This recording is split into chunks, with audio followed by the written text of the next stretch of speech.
Hello? Yes, go to order. Yeah, I would like an umbrella. A what? An umbrella. What you getting, man? $9.79. No, that's Keisha ain't got no sense. Oh. Come on, come My cup ended up getting overfilled with whipped cream, and it kind of spilled out a little bit when they was handing me my drink.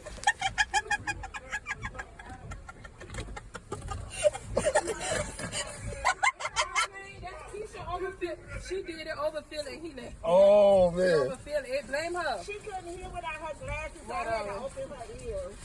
It's free now, right? Yeah. Did she just say she couldn't hear without her glasses? All right. Have a good day. What's up, Scroll? What's up, YouTube family? Welcome to my Carolina kitchen once more. It's Chef Anthony Albrittain, the Carolina cook. Cooking the Carolinas, tasting the Carolinas, and eating the Carolinas. Triple threat. This episode I will be making, before we go any further. If you know the song. The Carolinas.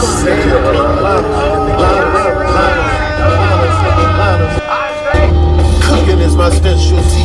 Getting dirty in the kitchen like ODB. Turning these groceries into delicacies. The Carolina cook got the recipe. The Carolina cook got the recipe. The Carolina cook got the recipes. Alright, now that that's out of the way, in this video, I will be making oxtails, cabbage, and rice. Alright, let's go. All right, first I'm going to start by putting about 2 teaspoons of a vegetable oil in the pot. A little wallop of butter. Ain't no need to call a fire truck. I got it. All right, now I'm gonna add my cleaned and drained oxtails to the pot, and I'm just gonna let them brown in this butter and oil. All right, now that they're brown, we're gonna go ahead and add the seasonings. I'm starting with a half teaspoon of everything, so let's start with some season oil. All right, now I'm using like a half teaspoon of paprika just to add some color. All right, I'm using half teaspoon of Sazon Tropical, the kind that you use for meats. It's 2 kinds, one for rice and stews and one for meats. Half teaspoon of beef bouillon. Half teaspoon of ground cloves. This is optional right here. All right, I'm using a half a teaspoon of onion powder. Now, you can use your own seasoning combinations now. The main thing is I'm just showing y'all how to make this dish. Now, I'm using half a teaspoon on everything just to give y'all measurements. Now, you know, as you cook, you need to adjust the taste if you have to. Half a teaspoon of soul food seasoning. Half teaspoon garlic powder. Half teaspoon of cumin. Half teaspoon of chicken bouillon. Half teaspoon of steak seasoning. Hit it with a little black pepper. Couple pinches of salt. All right, here you see the seasoning starting to activate. You see the meat starting to take on some color. You're seeing the meat starting to release some fat. And you're seeing the seasoning starting to stick to the bottom of the pot and form like a little gravy. Now what we're going to do is add some chicken broth to deglaze this, and that's going to create the flavor in the juice, what we call in the juice liquor, as we put the cabbage in there. I'm going to hit it with a little bit of hot sauce. This is not for heat, it's for flavor. All right, we're going to drop that chicken broth in there. Like I said, it's going to deglaze it and lift those flavors up into the pot liquor. All right, now I'm going to drop some meat tenderizer in there, and we're just going to let it go for a couple of hours until it's tender. There's a lot of ways to tenderize meat, but I'm just going to use meat tenderizer tonight. There's your meat tenderizer in there. We're going to cover this and let it go for about 2.5 hours, maybe 3. I'm probably aiming at the 2 hour or 2.5 hour mark. Then we're going to add our cabbage and our peppers. And those cabbage and peppers is gonna cook into this liquid right here, like a 1-pot meal, is what it is.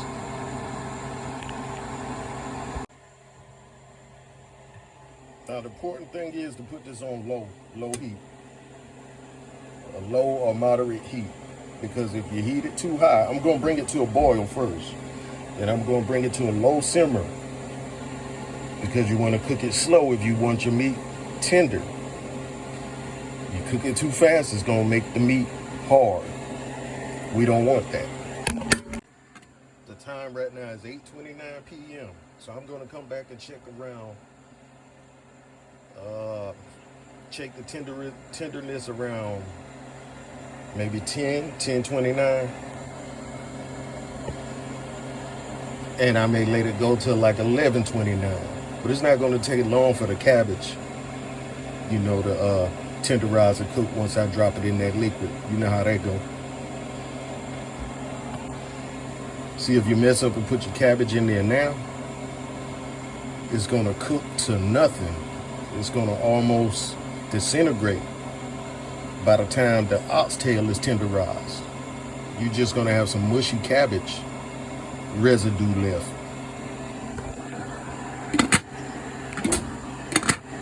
Now, while that's going, y'all, I'm going to make a quick trip to go get some propane because my propane tank was kind of low, and I don't know if it has over 3 hours of burning in it. I pretty much got it cooking like a slow cooker, and you know with a slow cooker, you can just leave and come back, and everything is right. These jokers still tough, boy. Of course, by the time I add my cabbage, I'm going to have to add some liquid.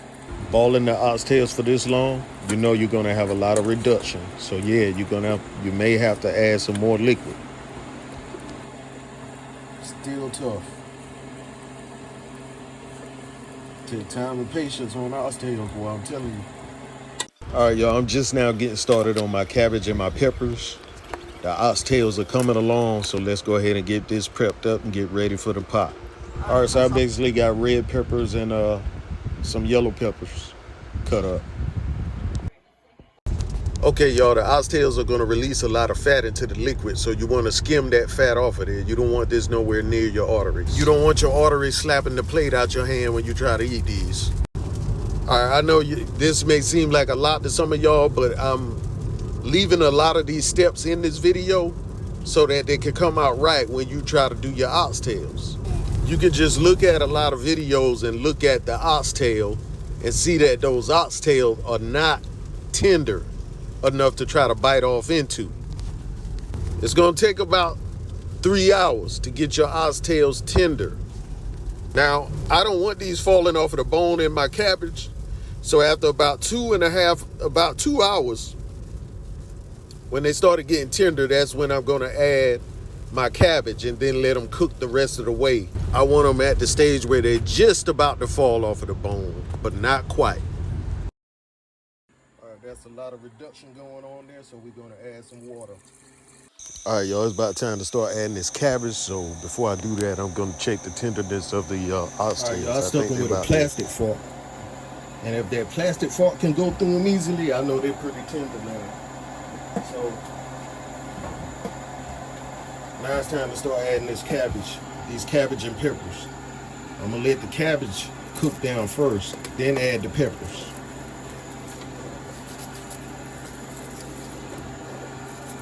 You might think there's a lot of cabbage, but once it sweats down, you see that's really not a lot of cabbage. All right. At this point, we're just going to cover them up, let them sweat down, let them cook down. Then we're going to get them stirred up together, get the oxtails and the cabbage stirred up in those juices in that pot liquor, okay? Add some more liquid. I'm out of broth, so I'm using water. If I still had broth, I'll be using broth, not water.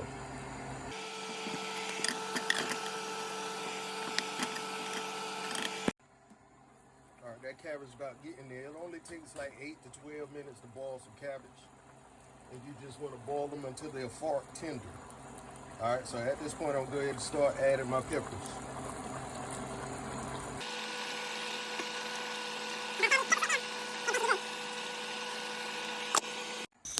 These peppers are gonna add a nice little color, splash, and presentation to the dish. It'll also twang that flavor a little bit too. Okay, y'all, I got the peppers. The peppers are nice and tender. See those oxtails? Let me show you something.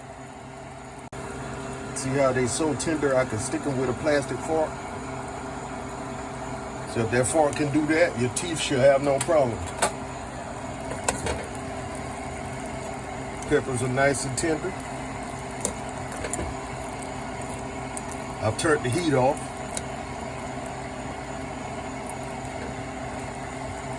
See it? You see that?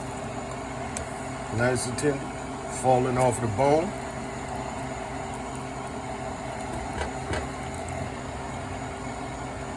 This is why you want to start your oxtails first, because your cabbage will cook and reduce to nothing if you try to cook them into the oxtail. Meaning you have to cook your oxtail and cabbage at different intervals.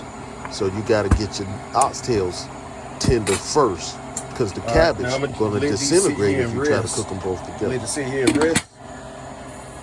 Let it sit here and rest before I dig in, before I present a plate.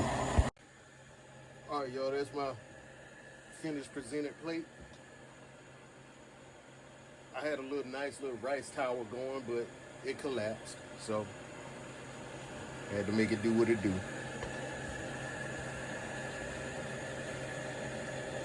Nice, succulent, savory, tender oxtail, cabbage, yellow peppers, red peppers, basmati rice. Whoo, yes. That's what it is, y'all. That's my presented plate.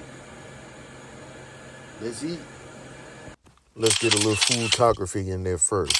Work, work, work, work it, work it. Look at those tails. I got that plastic, and I'm not talking about credit cards. Let's eat, man. Ain't nobody too rich to be poor. Plastic utensils all day, man. Cabbage and peppers on point. I just wanted to taste everything by itself.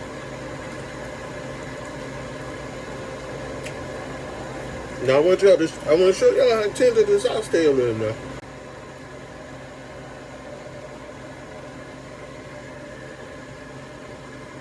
Right off the bone. Look at that, man.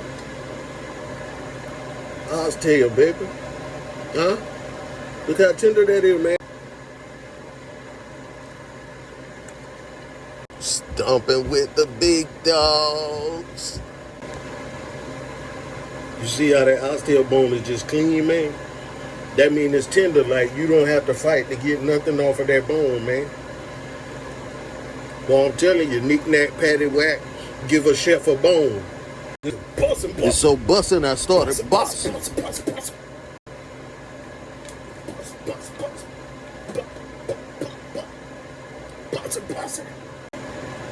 Just remember, if you're not happy, you just might not be eating good. South Carolina in here, North Carolina, Carolinas, worldwide, much love to everybody, man. Liketh, shareth thou the love, and subscribeth unto my channel, and smiteth that notification button. Thank ya.